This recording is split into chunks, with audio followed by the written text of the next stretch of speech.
নাটক ও নাট্যমঞ্চ বিষয়ের মডিউল 1-এর 4.3 অনুশীলনীর অতি সংক্ষিপ্ত প্রশ্নের উত্তরগুলি করে দেওয়া হয়েছে আজকের ভিডিওতে। আন্ডার গ্র্যাজুয়েট ডিগ্রি প্রোগ্রামে যারা বাংলায় অনার্স নিয়ে পড়ছেন থার্ড ইয়ারে, তাদের CCBG-12-এর বিষয় নাটক ও নাট্যমঞ্চ। 4.3 অনুশীলনীতে রয়েছে নীলদর্পণ নাটক থেকে বেশ কিছু অতি সংক্ষিপ্ত প্রশ্ন। আজকের ভিডিওতে সেই 10টি অতি সংক্ষিপ্ত প্রশ্নের উত্তরই করে দেওয়া হয়েছে। সম্পূর্ণ ভিডিওটি মন দিয়ে দেখুন এবং প্রশ্নের উত্তরগুলি জেনে নিন। শুরু করছি প্রশ্নের উত্তর। নীলদর্পণ কবে প্রথম প্রকাশিত হয়? ইংরেজি অনুবাদের প্রকাশ সাল কত? প্রকাশক কে ছিলেন? উত্তর 1860 খ্রিস্টাব্দে রামচন্দ্র ভৌমিকের বাঙ্গালা যন্ত্রে মুদ্রিত হয়ে ঢাকা থেকে প্রথম প্রকাশিত হয় নীলদর্পণ নাটকটি। নাটকটির ইংরেজি অনুবাদ প্রকাশিত হয় 1861 খ্রিস্টাব্দের মে মাসে। প্রকাশক ছিলেন রেভারেন্ড লং। পরের প্রশ্ন, নীলদর্পণ কবে প্রথম অভিনীত হয়? উত্তর, কলকাতায় নীলদর্পণ প্রথম অভিনীত হয় 1872 সালে। আপনার কাছে অনুরোধ, ভিডিওটিকে স্কিপ করে না দেখে সঠিকভাবে ভিডিওটি দেখুন এবং উত্তরগুলিকে জানুন। পরের প্রশ্ন, কোন কোন পত্রিকায় নীলকরদের অত্যাচারের কথা লেখা হতো? উত্তর, সমাচার দর্পণ, সংবাদ প্রভাকর, তত্ত্ববোধিনী পত্রিকায় নীলকরদের অত্যাচারের কথা লেখা হতো।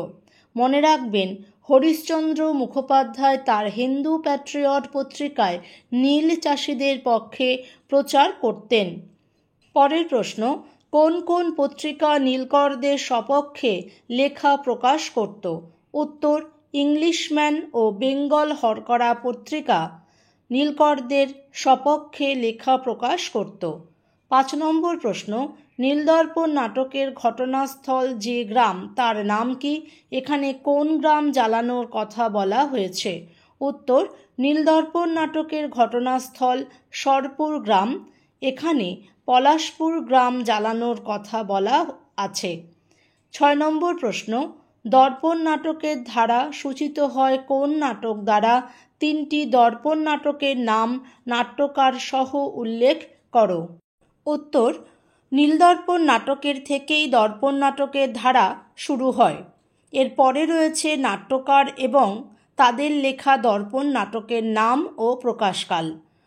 প্রসন্ন মুখোপাধ্যায়ের লেখা নাটক পল্লী গ্রাম দর্পণ 1873।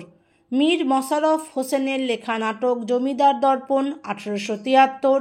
যোগেন্দ্র ঘোষের লেখা নাটক কেরানি দর্পণ 1874। পরের প্রশ্ন, শৈরিন্দ্রির পিতামাতার মৃত্যু কিভাবে হয়?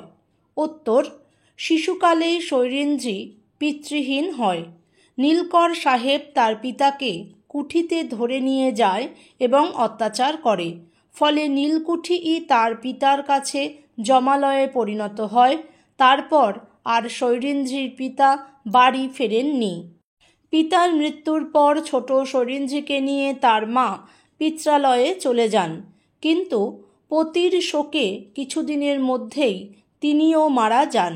এইভাবেই শৈশবেই শৈরিন্দ্রি পিতৃমাতৃহীন হয়েছিলেন। পরের প্রশ্ন, বেগুনবেড়ের কুঠির গুদামঘরে তোরাবসহ মোট কতজন রায়তের কথা উল্লেখ আছে? উত্তর, বেগুনবেড়ের কুঠির গুদামঘরে তোরাবসহ আরও 4 জন রায়তের কথা উল্লেখ আছে। পরের প্রশ্ন, শ্যামচাঁদ ও রামকান্ত বলতে কিসের কথা বলা হয়েছে? উত্তর, চামড়ার চাবুকের কথা বলা হয়েছে। এর মধ্যে রামকান্ত ছিল রোগ সাহেবের চামড়ার চাবুক। পরের প্রশ্ন, মোকদ্দমা লড়ার জন্য নবীনমাধবের কত টাকা দরকার হয়েছিল? তাকে পত্র মারফত কে টাকা দেবেন বলে আশ্বস্ত করেন? উত্তর, মোকদ্দমা লড়ার জন্য নবীনমাধবের 500 টাকার দরকার হয়েছিল। শ্রী গোকুলকৃষ্ণ পালিত পত্র মারফত তাকে 300 টাকা জোগাড় করে পাঠান এবং পরে আরও 100 টাকা পাঠাবেন বলে জানান। আশা করি সম্পূর্ণ ভিডিওটি আপনি মন দিয়ে দেখেছেন। পরীক্ষার জন্য প্রশ্নের উত্তরগুলিকে তৈরি করে ফেলুন। সম্পূর্ণ ভিডিওটি দেখার জন্য আপনাকে অসংখ্য ধন্যবাদ।